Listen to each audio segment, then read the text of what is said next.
কোটা আন্দোলনের অন্তরালে 5 বছরের গোপন মাস্টার প্ল্যান। ভিপি নুরের কোটা আন্দোলন, নিরাপদ সড়ক, ধর্ষণ বিরোধী আন্দোলন কিংবা হলের সমস্যা কখনো খেয়াল করেছেন? টিভি স্ক্রিনে ঘুরে ফিরে একই মুখগুলো বারবার দেখানো হতো। এরাই 2024 সালে এসে হলো কোটা আন্দোলনের সমন্বয়ক। ডক্টর ইউনূস যে প্রধান উপদেষ্টা হবেন, এটা আজ বা কালকের সিদ্ধান্ত নয়। এই প্ল্যান কমপক্ষে 5 বছর আগের। প্ল্যানটা ছিল খুবই নিখুঁত আর পরিপক্ক। প্রথম টার্গেট ছিল আওয়ামী লীগ সমর্থকদেরই সবার আগে মাঠে নামানো। ব্যাংক লুটপাট, দুর্নীতি আর ছাত্রলীগের লুঙির নিচে ঢুকে পড়া শিবিরের ক্যাডারদের গুন্ডামিতে খোদ লীগ সমর্থকরাই তখন বিরক্ত।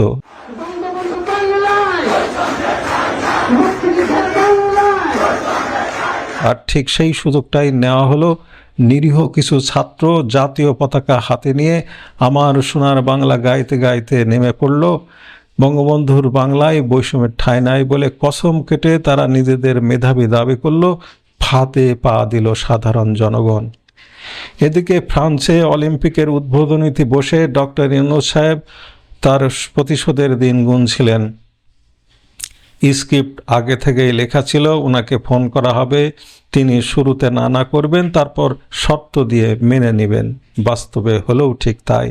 বাংলাদেশের ইতিহাসে সফলভাবে জামাত, শিবির, হিজবুত তাহরির, পাকিস্তানপন্থী লস্করি জৈশি আর চীনাপন্থী বামদের চেষ্টায় একটি অভ্যুত্থান সফল হলো। সাথে ছিল সেনাবাহিনীর এক চরম বিশ্বাসঘাতকতা।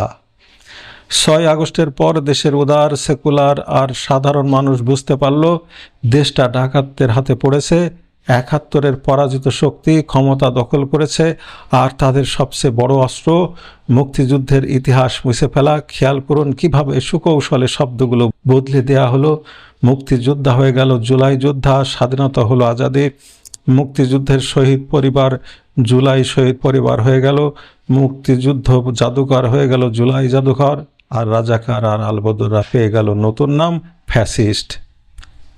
মুক্তিযুদ্ধের প্রতিটি স্মৃতিচিহ্ন গুড়িয়ে দিয়ে সংস্কৃতিবানদের কালচারাল ফ্যাসিস্ট ট্যাগ দিয়ে এই জুলাইপন্থীরা জুলাইকে প্রতিষ্ঠা করেছে।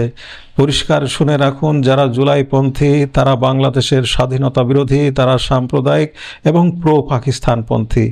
কিন্তু এই অধ্যায় শেষ হবে শোচনীয়ভাবে, নির্মমভাবে পরাজিত হবে তারা। সংগঠিত থাকুন।